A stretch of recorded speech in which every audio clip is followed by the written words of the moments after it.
Ladies and gentlemen, please welcome to the stage the Dean of the School of Pharmacy, Sean Sullivan.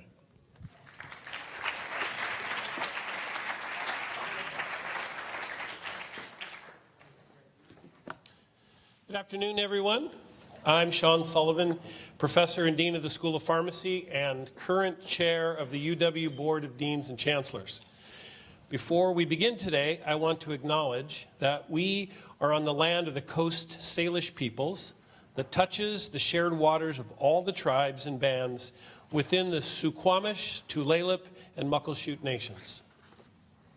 I'm honored today to introduce Provost Mark Richards in his very first town hall since joining the University of Washington after a long career as a teacher, researcher, and academic leader at the University of California, Berkeley. During his time at Cal, Mark served as Executive Dean of the College of Letters and Sciences and received Berkeley's 2 highest awards for promoting equity and inclusion. Mark earned his bachelor's degree in engineering from the University of Texas, Austin, his master's and PhD in geophysics from the California Institute of Technology, Caltech. In addition to serving as provost here at UW, he is professor in earth and space sciences in our College of the Environment. And, by the way, a very active researcher. Think asteroids, volcanoes, plate tectonics, dinosaurs, and mass extinction. The Board of Deans and Chancellors is the Provost's main academic advisory group, and it's comprised of the Seattle campus deans and the chancellors from Bothell and Tacoma. The board considers matters related to educational policy, administrative processes, operations, faculty code and governance, student governance, policies, wow, I didn't realize we did all this, and employment and administrative policies. Together, we work in collaboration with the provost and the university academic leadership to advance access and academic excellence at the University of Washington. And frankly, with our recent number 10 ranking, I'd have to say we're all, faculty, staff, and students, doing a fantastic job at advancing academic excellence. The provost, as most of you know, serves as the chief academic and budget officer for the university. In this role, he is responsible for the academic side of this great university. The provost leads the faculty, oversees the quality of UW's teaching, research, and service missions. As chief budget officer, he directs UW's resources to make all of that happen. The work isn't always glamorous, and it requires long hours, but it's necessary work for the university to maintain and advance our local, regional, and global impact. Mark has spent the last year visiting the Seattle academic units and Bothell and Tacoma campuses several times, by the way, to learn more about the UW. He's been watching us. By the way, we've been watching him. And I've learned a bit about his style over the past several months. He's consultative, he's thoughtful, and he's very measured. He is utterly passionate about higher education and research, which are important characteristics for a provost at an R1 university. He is results and impact-oriented, and by the way, he loves data. He is not afraid of asking tough questions and challenging the status quo. And Mark empowers his academic leadership to make decisions, to lead their units and campuses to find solutions. Where many see barriers, Mark sees opportunities. One recent example, which I know he will talk about in his remarks, is the Graduate Funding Task Force that he established to review and make recommendations on improving UW institutional funding commitments to support graduate education. His view on this, by the way, which was supported by data, was that the UW could and should do more to support graduate education, particularly to help graduate programs recruit their very best PhD candidates. This two-pronged approach, which he will describe, will generate significant additional PhD support, and I know Mark, as I mentioned, will speak to this initiative in his remarks. The deans, by the way, believe this initiative will certainly make a lasting impact on our ability to attract and retain the best and brightest graduate students. I should also mention that Provost Richards is the devoted father to 3 children, 2 who are in college and one who is a junior in high school. So he views higher education from several vantage points: as a professor, as a researcher, a leader, and as a parent, sharing those duties with his wife, Sarah, who is an accomplished biomedical research leader in her own right. So today, at his very first town hall, Mark will reflect on his observations, discuss some of the challenges we face, and where he sees opportunities for UW's continual quest for academic excellence aimed at local, regional, and global impact.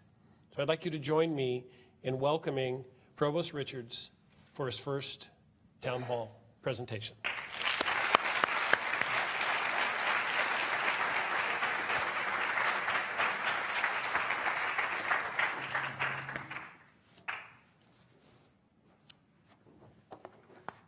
Thank you so much, Sean.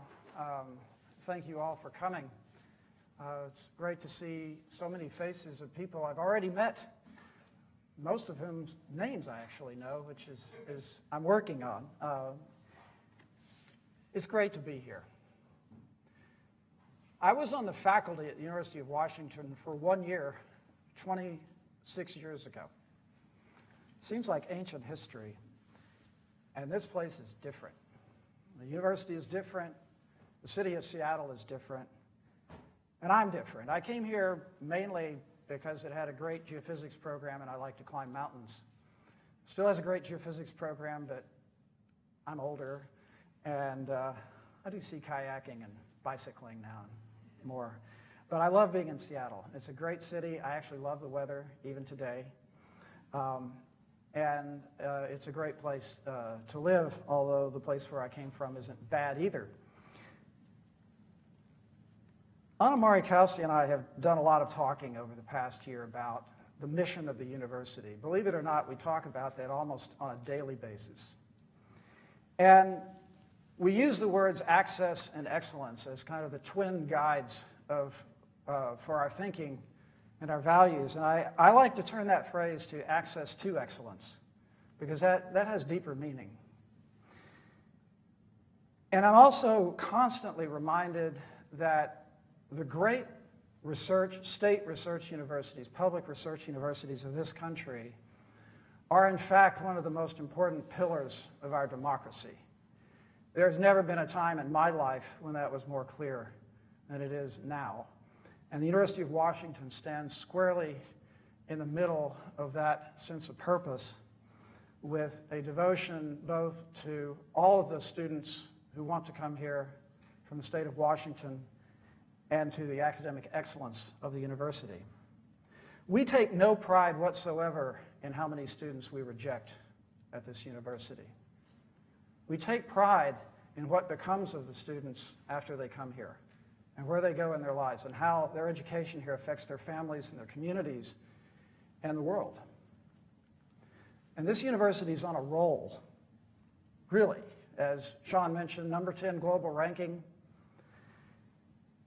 And our respect and fame in the world, if you will, is growing. And just, the advantages abound. Just today, I believe U.S. News announced that the state of Washington is the best state to live in the country, in part because of an economy that is excellent both east and west of the Cascades, because of our clean energy access here, and, great people, of course. I'm on the steep part of the learning curve here. 1 year in a place like this large and this complicated, having spent 29 years of my career at another university, is not enough time to know all the things I need to know or that I need to learn. As Sean mentioned, I've spent a lot of time literally taking 3 to 4 hour walking tours of every academic unit on campus. I'm a little exhausted from that, but I'm also quite inspired. And I can tell you that the people I meet are very excited and very grateful to be at this university, whether it's faculty, staff, students, alumni, or just friends of the university. This is a very flexible, innovative university by the standards of world-class universities, and I've been at a few other places, and I can tell you this is deeply true. You think about places like the Institute for Protein Design, the Institute for Health Metrics, the kind of leadership that someone like Relina Joseph provides through her Center for Communication, Diversity, and Equity. The opening of the Othello campus, which is going to be an inspiration to South Seattle and literally the portal that we need there for the University of Washington. And the Burt Museum, a museum inside out, very innovative, beautiful building, will be a showcase for our university and our scholars. This is a university that is true to its value, and it has a leader who makes damn sure that that stays the case. One of the main reasons I came here is because you have one of the finest university presidents in the world, Anna-Marie Kelsey.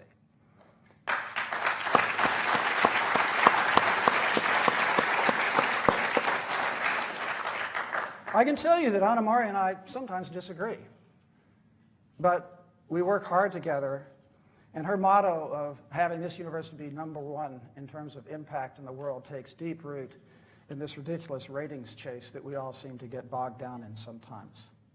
We also have outstanding leadership, people like Sean Sullivan, who's Board of Deans, chair of the Board of Deans and Chancellors. If I tried to name all of the leaders in this room who have inspired me and who are providing deeply excellent service, it would take a good bit of the rest of my talk, so I'm going to apologize for just not doing that today. But I'm going to call out one incident, Snowmageddon. That was fantastic. I loved the snow myself. My daughter loved it too. She missed 5 days of high school, which was great. But I want to point out that Anna-Marie and I were on the phone almost in the wee hours of the morning, often with Lou Cariello, who's newly arrived in charge of facilities here. And Lou was kind of responsible for clearing the sidewalks, making the place safe. But the people who did the work, the workers in our facilities program, most of them, I point out, represented employees, came here when the rest of us stayed home, when the students didn't have to go to class. And they did a great job under very difficult conditions. So leadership, maybe you think of being at the top, but there was leadership from the top all the way down to everybody who was doing that work during that critical time. And I think we can be really proud of that moment. And it's emblematic of what I've experienced here. We have great student leadership here. I cannot tell you how much I've enjoyed working with the student leaders. They're usually smarter than we are. Examples, the student activists at Bothell recently were pretty much responsible for the passage of a state law allowing religious accommodations to be made appropriately on college campuses in the state of Washington. We can really be proud of that, I think, and we're working on it. There's work to be done there. Tacoma just landed a major NSF proposal for undergraduate research on gerrymandering. What could be more topical than that? And I guarantee you those students will take it to heart, and they will help us become a better democracy. So many of our programs here are among the very best in the world. And across many of the health sciences, programs like oceanography, computer science, statistics, business school. I don't have to tell you that. You know about those programs, many world-leading programs. We're also a university, I've discovered, that is deeply loved by its alumni and the community here in a way which is actually quite extraordinary. Not all universities are regarded in this way. It doesn't hurt to have a winning football and basketball team, but I also want to point out that that football team is at the top of academic performance in the Pac-12 and has been for the last 2 years, along with 3 other teams, gymnastics, women's rowing, and women's tennis, all at the very top of the Pac-12 this year. And we're proud of that. We're proud of the fact that this is a serious place, our students are serious, and we're good at athletics too. But all this goodwill, all this hard work, and if I may say, kind of the Mount Rainier effect, can at times mask persistent weaknesses at the University of Washington as we grow to be more and more of a world-class university. We're one of the most poorly funded flagship institutions in the country, although we had some good news this year from Olympia.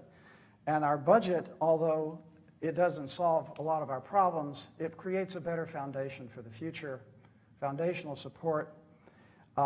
STEM education, capital projects, and particularly the Washington College Grant, what used to be the State Need Grant, which is now being hailed as a national model and is going to go a long way toward helping students find a more affordable education at the University of Washington.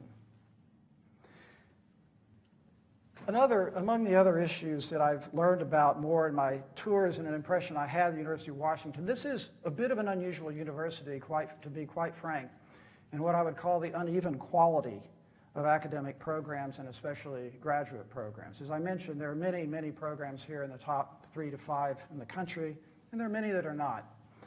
And that is kind of bad news in a way, but it's kind of good news. It's really emblematic of the fact that this place is going places, and not all units go quite at the same pace. There's tremendous opportunity here for improvement. Our physical infrastructure has a $1.7 billion deferred maintenance bill, and we have serious seismic and ADA problems, and there really is a great need for attention to our facilities in addition to just building new buildings occasionally. We're not really able to consistently award our faculty, our most outstanding high-performing faculty, short of retention cases, and we have a lot of work to do there. We also, as Sean mentioned, and I'll talk about it more later, we have inadequate support for graduate students and especially PhD students in terms of just basically our competitiveness and norms from peer institutions. And these last two aspects, faculty compensation, graduate student support, are of course exacerbated by dramatic cost increases in the cost of living.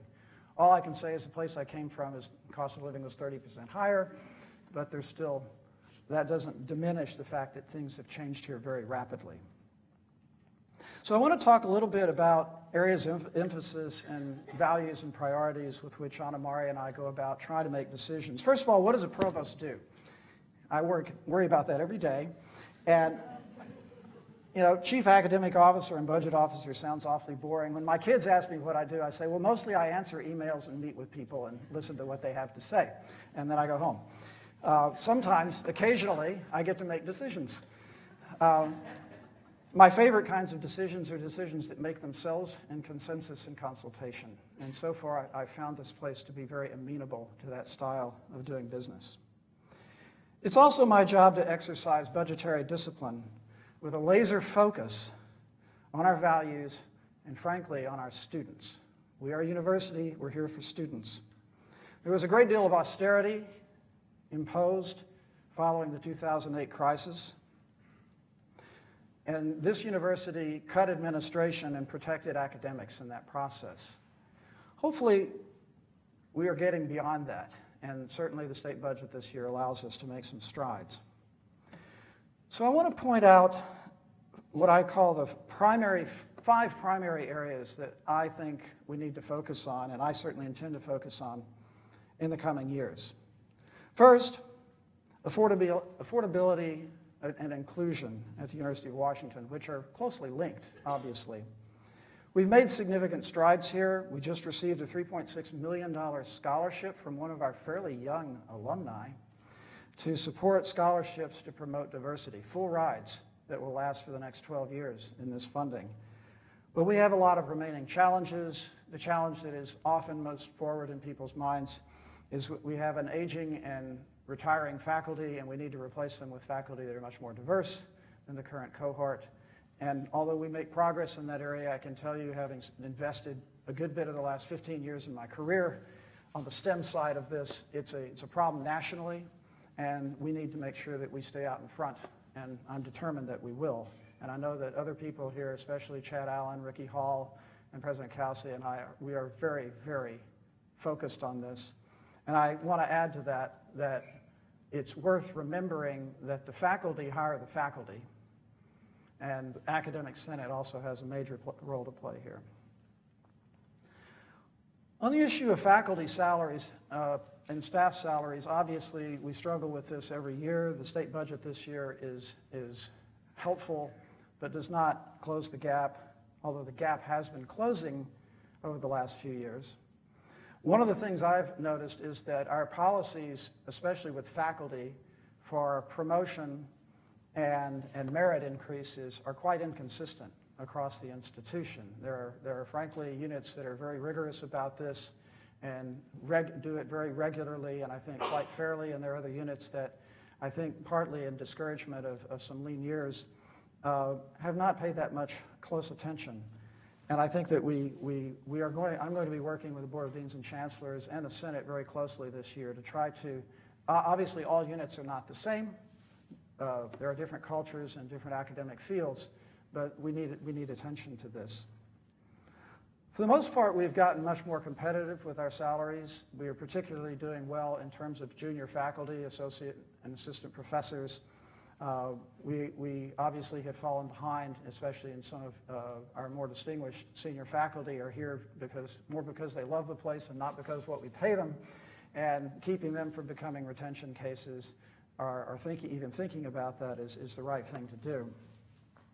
On the infrastructure side, in terms of capital infrastructure, one of the main things I noticed on my walking tour was, number one, this university has a lot of space. I mean, there are units that here and there that are starved, but in my experience of being other places, it's not always well outfitted or well used and in need of attention. But there are definitely haves and have-nots among the academic units in terms of the physical infrastructure that they enjoy. Some of our newer buildings and renovated buildings are just spectacular. Johnson Hall, where my academic office is, recently renovated. Part of the Restore the Core is beautiful. And yet if you, for example, visit our facilities for the performing arts, particularly music and visual arts and for art, it's kind of sad. And these are things that I think we need to pay a good bit more attention to and work on how we prioritize, how we blend academic priorities with our capital program. We also have infrastructure problems with our systems. We recently implemented Workday for HRP. Having done this at Berkeley, I can tell you that it went a lot better here than it did there. You didn't really want to hear that, did you? But we were very much watching for open enrollment this year in November, and the feedback that we have received is that it went much better. It's certainly not perfect, but I can tell you a lot of people worked very, very hard to make this a better experience. So on to the next challenge, which is much bigger, is finance transformation, basically kind of rebuilding the airplane while it's flying financially, which will be a major project. We are focused on controlling costs and listening to people out in the trenches who are doing the real work. And we think that there are significant improvements to the way this university does business, hopefully significant financial savings as well. And that program is just getting underway pretty much this summer. Sean mentioned my passion about graduate fellowship support. I'll tell you a couple things about this. This is very important to me. One is, of all the things that I see problems to be solved around here, this is the one area where the University of Washington is so clearly behind its peers that even though I was in my first year and on the learning curve, it was pretty obvious to me and everybody around that we could hardly make a mistake by investing more money in supporting our graduate students, and particularly we're particularly uncompetitive when it comes to PhD students. For example, even with ARC's fellowship funding, we've only been putting around $4 to $5 million a year into supporting these students as an institution. Our competing institutions, Michigan, UCLA, Berkeley, et cetera, they're putting $20 to $30 million a year into fellowship support for PhD students. We're not even in the ballpark. So this year we have substantially increased that. The combination of outright across-the-board grants to departments plus matching funds from donors, hopefully we'll have about a $7 million increase in place by the end of the next academic year. And we're going to measure the results. We think that's enough to move the needle, and if the needle moves, we will probably try to do more. And I just want to point out that we have a lot of priorities around here, a lot of unmet needs around here, a lot of people who probably should be paid more than they are, et cetera. But this is a particular area that sometimes is easily overlooked. Graduate students, PhD students, are fundamentally important to the research mission of the university. They're fundamentally important to undergraduate education, especially students who are being mentored in research, not just from teaching assistants. And frankly, I expect that our performance, as we are more competitive for graduate students, our performance and our faculty obtaining grants will also improve as a result of this. And also, why do faculty want to come to a great institution like this? One of the main reasons is the quality of graduate students that they get to work with. So I'm excited about this. We are going to hold our own toes to the fire in terms of measuring the outcomes, and I dearly hope that this will have some desired effect across all departments that offer graduate programs here. The other thing I would say, the kind of the fifth area is something that I don't think we need to worry about too much, but is really worth emphasizing and paying attention to, is what I would just say, innovation in undergraduate education. I have been so impressed with what I've seen here, despite all the problems and all the shortfalls we've had here. In undergraduate research, internships, and community service, our students have put in the last year, 2.6 million hours of work. Now, if you divide that by 2,000 hours a year, that's 1,200 full-time equivalent people work. That's incredibly important because that begins to approach the entire workforce, say, of our PhD students in many fields and so forth. And this is the boundaries between undergraduate and graduate education are blurring, as they should, across many institutions. And this institution is a leader in undergraduate research in particular. And these students are often working across disciplinary lines. In terms of interdisciplinary education per se, in my walking tours, I discovered just so many wonderful things I can hardly begin to mention them all, but I want to highlight three that really struck me. One was touring the English department, the interdisciplinary writing program, where writing courses are tailored in particular for students who might be biology majors or engineering majors, so forth. I'm not sure how many other institutions in the country may be doing that, but I don't know of any. Maybe my own ignorance, and that's actually really quite exciting work. We often talk about the skills that people need to go out in the world, and sometimes we end up talking about, computer programming skills and things like that, but writing is a major skill no matter what job you're in, and I was really quite taken by that program. The DX Arts program, which was just certified as a new department, I guess, I think department and degree program here, is really inspiring and is taking the arts, music, performing arts, visual arts in new directions.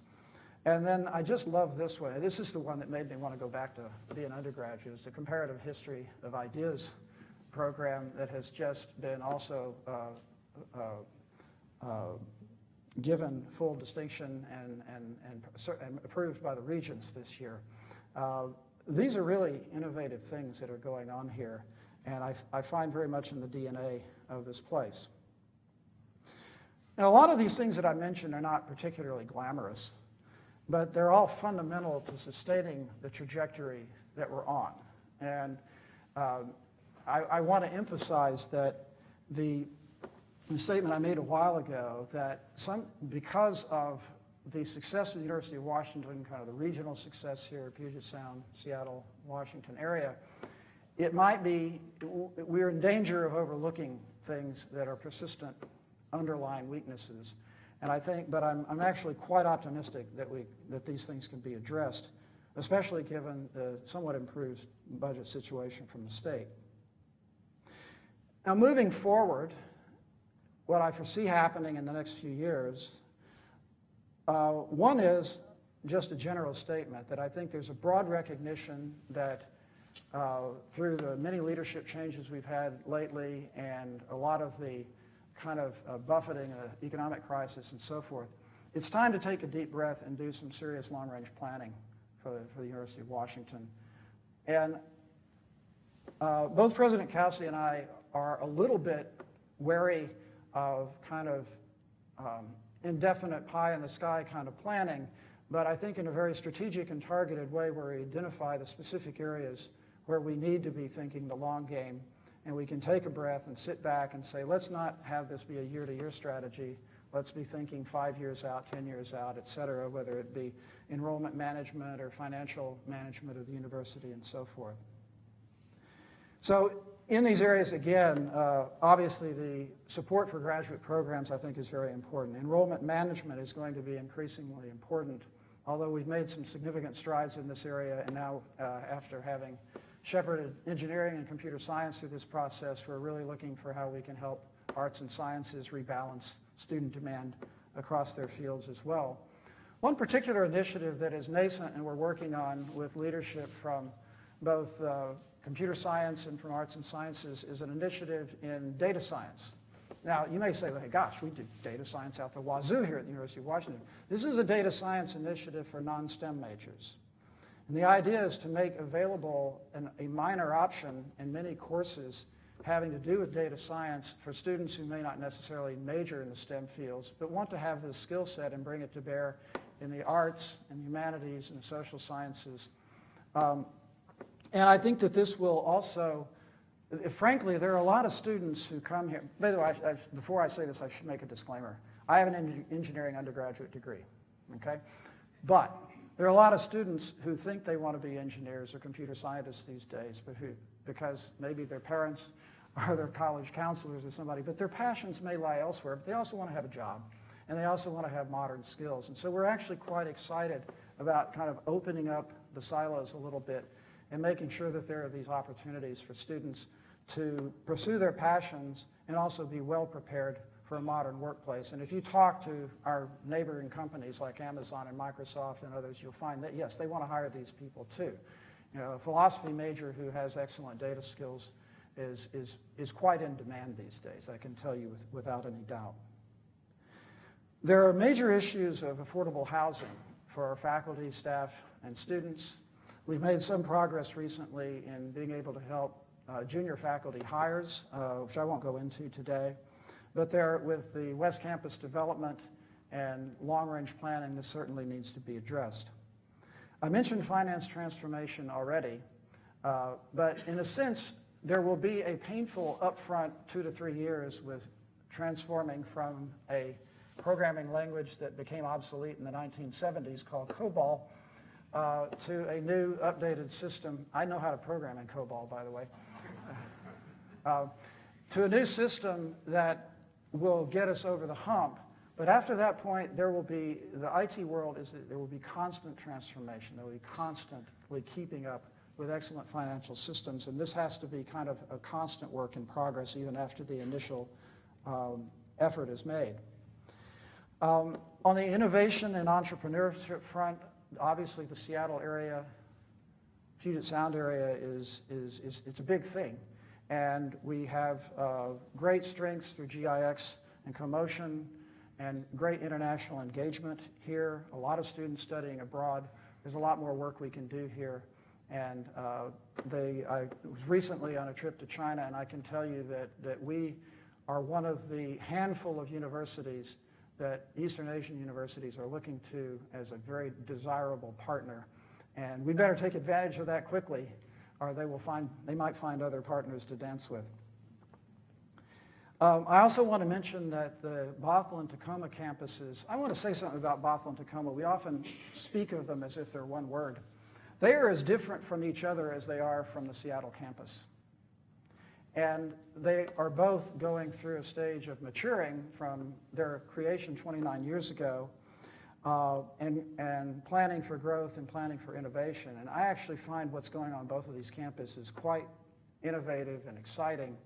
But again, we really don't have an agreed upon long-range roadmap for these campuses, and that's going to need some work. So in conclusion, I want to say that what I see here at the University of Washington, and one of the main reasons I came here, is that there is really just a world of strengths, plural, to build upon here. I was recently at the Faculty Awards reception, and that was just plain fun. I got to meet a lot of people that I've kind of looked up to but never met before. And the examples are just really stunning faculty and scholars we have here, like Shwetak Patel and in computer science, and Christina Olson in psychology, both recent MacArthur Award winners. Our very famous geneticist, Lasker Award winner, Mary Claire King, who was at Berkeley when I was at Berkeley, but I never met her. I was so thrilled to actually just meet this wonderful person. And my buddy from when I was in graduate school, our newest National Academy of Sciences member, Chris Brotherton, in atmospheric science. It was a great occasion, and they're truly luminary people all over this campus. We are a truly global university in very challenging times, but we have great assets. The Population Health Initiative, I got to tell you, that's an opportunity door open that if we don't drive through that, well, we have a huge opportunity. And it is the envy of American universities and universities internationally to have the kind of support we've had from the Gates Foundation and the vision of the people who put this together. And it's hard to find a unit on campus that somehow cannot be related to participate in population health. GIX, of course, is a center of innovation, but we should remember established entities here as well. The East Asian Studies Center here and the specialty, long-standing specialty of our law school in Asian law is a huge asset. The Jackson School is wonderful. I had such a great time touring there recently. I particularly enjoyed the Center for Human Rights, which, as you know, has played a major role recently in the ice flights out of Boeing Field through just tenacious research. So, again, to return to my theme, my view is that we're in a pretty darn good position, and one that not a lot of flagship universities can state so clearly. We have solvable problems. We have solvable problems. And if we stay focused on our students and on our values, and if we work together collegially and build a stronger and more diverse University of Washington community, there's nothing that can get in our way. And I am incredibly optimistic. So I just want to end this on a little bit of a note of humility. I want to remind everybody in this room, those of you for whom I have left out an important topic, I'm on the steep part of the learning curve still. And this talk was really not intended to be complete. I could have gone on and on and on mentioning all the wonderful centers and people on campus, and also on and on and on talking about all the challenges and problems that we have. But maybe this gives you a little bit of an indication of my first impressions and what things that have caught my attention. I have a lot to learn.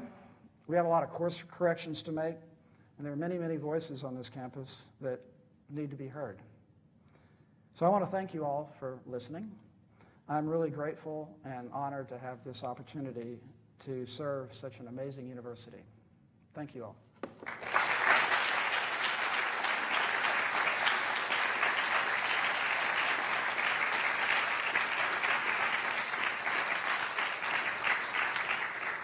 It's now time for questions. We have a microphone on either side, so if you're able to make your way to the aisle and you have a question, please do so. If you're not able to make it to the aisle, raise your hand and one of our folks will come by with the microphone.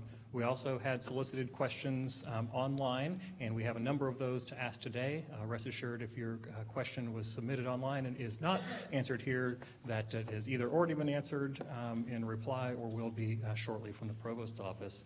So as folks are formulating their questions, we have one of those online questions from Mary and Alan Kohler, and they write, "We would be interested in your commenting about any plans for the university to commit to a more adequate building for the fine arts.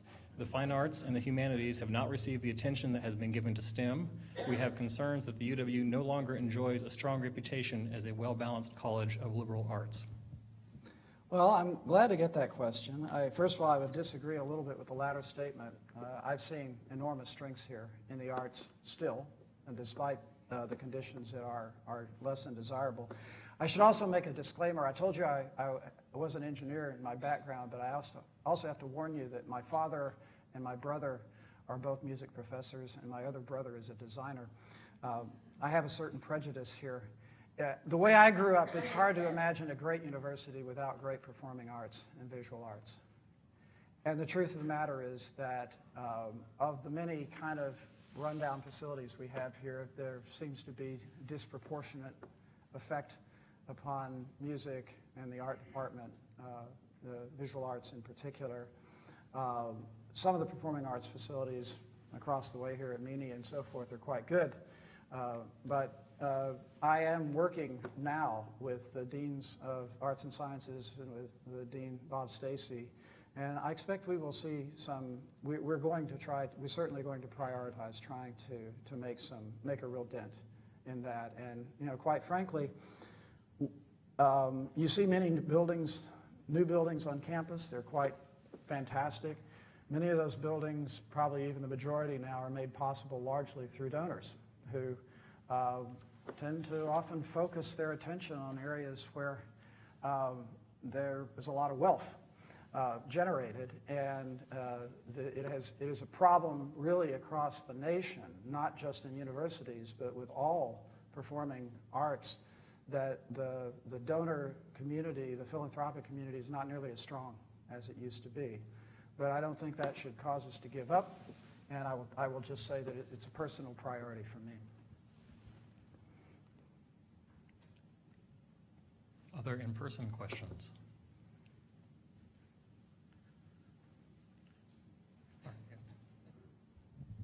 Hi, I'm Rachel Arteaga, Assistant Director of the Simpson Center for the Humanities, and I was really captivated by this concept of having some tech skills, data science integrated into humanities curriculum, particularly for undergraduates.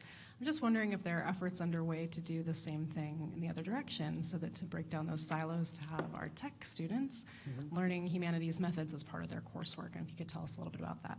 Yeah. Well, that's a very good question.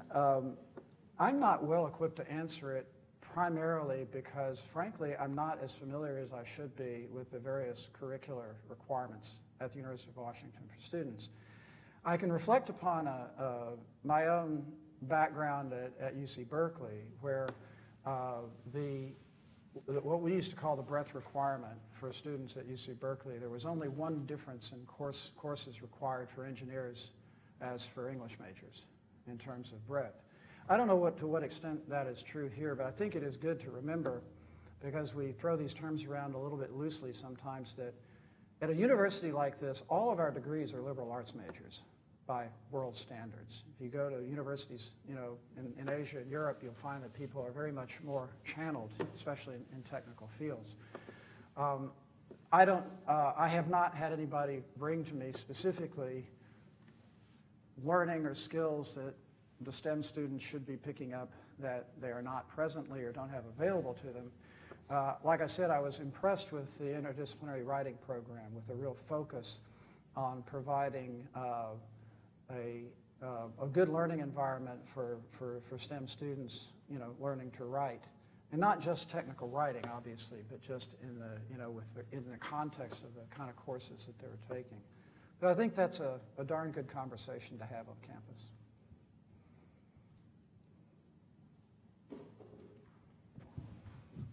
I'm so glad that graduate education is one of your prime focus. And you also realize that these graduate students are also in the front lines when the undergraduate students come into the laboratory for research. They actually are the mentors to undergraduate students. I personally would like to see that those graduate students be credited in the future. So credit for graduate students mentoring undergraduate students. When we are trying to attract best graduate students to the university, yeah, there is funding for them. Mm-hmm. But when we have actually already graduate students who are actually teaching, mentoring undergraduate students on the campus, there is no mechanism. And I have to tell you that there is not even a recognition by the department for those graduate students who are educating, mentoring undergraduate students. And the faculty who have lots of undergraduate students, they're not credited either. So I think something might have to be done to correct this. Well, there are universities, including one that I came from, that have awards for graduate student mentoring of undergraduate research. So that's certainly something we could look at. Yeah. Of course, the best reward is when they co-author publications and scholarly work together. Hopefully that counts for something too. Thanks so much. Pass it in here, then we'll have an online one next. Hello, my name is Jasmine. I'm an undergraduate student here at the University of Washington. I'm just wondering if you've heard about a student initiative or a project looking at a sustainability graduation requirement for undergraduate students, and your thoughts or comments on it. Thank you.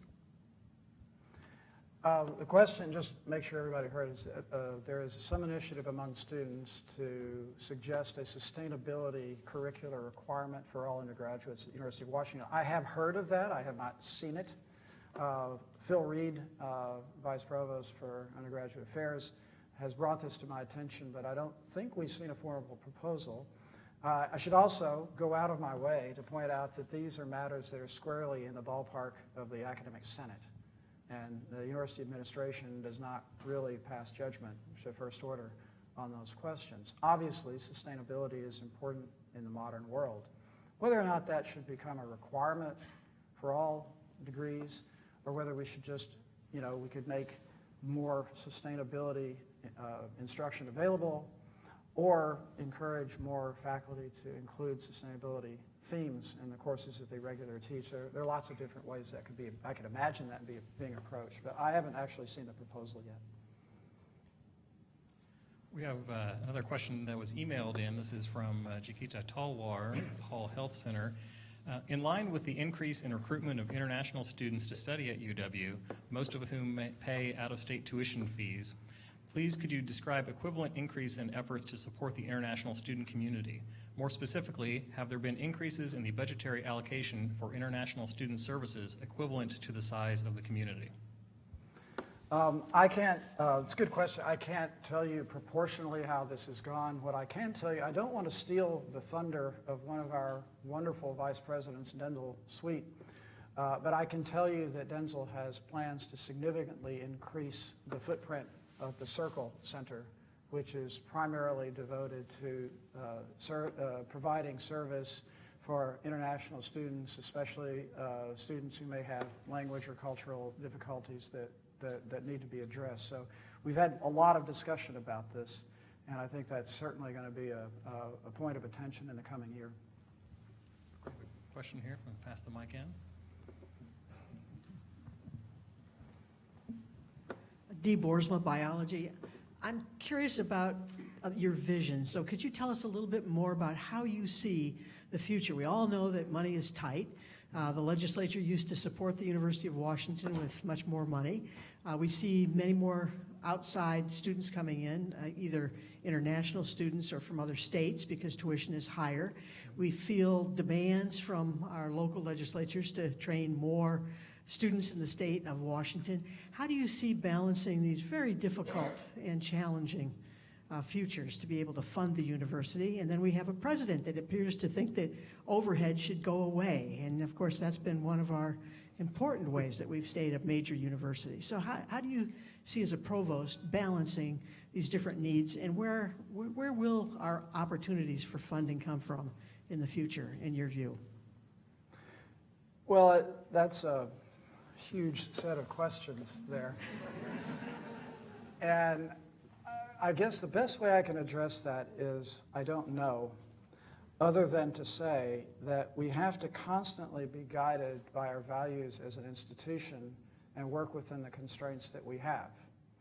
The choice, for example, to admit a lot more non-resident students and international students was driven in part by financial need. Let's just be blunt about it. Those students, I believe either 2/3 or 3/4 of the tuition income in the University of Washington is from non-resident students now. And so in a way, they are making up for what the state used to provide. I should also point out that our tuition is not high here for resident students. And that's a whole nother discussion, the relationship between tuition and financial aid, which is a rather complicated subject. But there are many levers at hand here. We have professional fee, degree program fees, et cetera. And times change. In terms of federal government taking away indirect cost return, I'm not sure we have a lot of control over that, but it wouldn't just be us in that boat. The state of Washington has traditionally not been particularly generous with higher education. But this university has been particularly innovative in finding ways to cope. And so if you ask me for my vision in terms of those financial levers is to constantly strive to preserve our values, service to the state, service to students, to make sure that a great education at the University of Washington remains affordable for the citizens of Washington and their kids. And I wish I could give you something more specific than that, but I don't see any way to be any more specific about it. Hi, Peter Wallace, UW Continuum College and doctoral student in the College of Education. Thank you for your comments. I'm particularly happy to hear about your focus on students and your focus on support for graduate students. What comes to my mind through, unfortunately, experience of many of my friends and reading current research is the mental health of students and graduate students. And I'm wondering if there's anything you've particularly heard in your interactions with campus around that, any data and any efforts that are being taken to improve the problems there. Thank you. Yeah, thank you for that question. I decided not to bring up that issue in my talk today because it's a problem that we're aware of, but we're really in the process of trying to grapple with how best to deal with it. We hear a lot from undergraduate students in particular about the need for more mental health services short of crisis services, that is counseling, somebody to talk to, knowing where to go. And the same is obviously true for graduate students. There's also no doubt that across the country, not just in this institution, the stresses, the mental health challenges that students are facing is actually unprecedented. Sadly, the rate of suicide among students has been steadily increasing over the past decade at least. And I will tell you that the psychologists who know this than I do are a bit stumped. There are lots of possible explanations. And it might be that several of them are simultaneously true at the same time. I have spoken with student leadership about the need for the campus to address this. There's a lot of conversation going on. It's not clear what the best mechanisms are right now and what level of investment will be required. But I can tell you that President Cauce and I and the leadership of the campus are actively discussing the possible approaches. And I want to again emphasize that our student leadership has been particularly helpful in not just telling us that there's a problem, but in helping us try to understand it. So I'd say we're kind of midstream in that, and I wish I had a better answer for you, but I will tell you that it is right at the top of our concerns. Next question in here. Hi, Cara Van Dyke, UW IT. I had a question about your philosophy of prioritizing physical maintenance and upgrades, such as our buildings, and how we balance that with technology infrastructure, such as the financial transformation and rewriting COBOL systems. So how are we balancing that budget? Well, with a great deal of care and frustration, I would say, and we don't have enough money to do everything we want to do at once. The finance transformation simply has to be successful, and the cost of that is always larger than you want it to be. The challenge is containing those costs, frankly, as I've seen this go forward in other universities. Other places often see costs escalate by factors of 2, because the scope of the project gets out of hand. And I will tell you, if you want to know something about my philosophy about finance transformation, it is that I'm a little bit more interested in buying a Chevrolet than a Cadillac, because these systems will change in time. But those choices about how far you want to go, how much customization you're going to allow, how many bells and whistles you get, end up affecting what you can afford to do. And our inclination is to make sure that we define very carefully, fundamentally, what has to be done, and keep our focus on that scope. And I will tell you, having been through this process at another university, a primary challenge is that right now we have literally hundreds of financial systems, shadow systems out there, and they have all been locally optimized. And yet you can't have a major new financial system on campus unless people give up some of that local optimization, unless they have the tools to adapt. And so, balancing capital versus finance transformation, yes, we have in mind what we have to invest to keep our deferred maintenance budget from growing. We also have pretty firmly in mind what's necessary to invest in finance transformation. Those numbers are being refined right now. Other questions?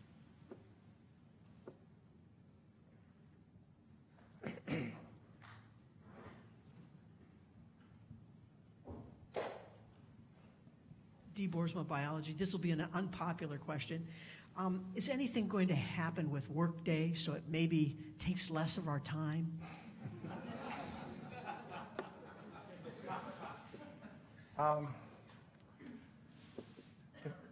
It would be kind of irresponsible for me to try to answer that question right now, because I don't have enough knowledge on the ground to tell you, yes, it's going to get better soon. I can tell you that there was a big focus on making sure that the open enrollment went better this year, this last November, than it did the previous November. We hear a lot of concerns about Workday now, and what we're trying to do is make sure that the people who are dealing day to day with these systems are having a lot of input into the finance transformation. And we're not like giving up on Workday. We're certainly not done with it. Well, my experience, again, from another institution is that it takes 4 or 5 years before a system like this really works well. And I know that's probably not what you want to hear. And the complaint that you often hear most often is faculty feeling like that things they used to have other people do, they have to do themselves. And that adaptation is something that's really, first of all, it is true that some faculty do, principal investigators, faculty, people who are in charge of other people often have to have a higher level of responsibility in the system than they used to have, because they simply don't have other people just doing it for them all the time. But it can work, and it takes time.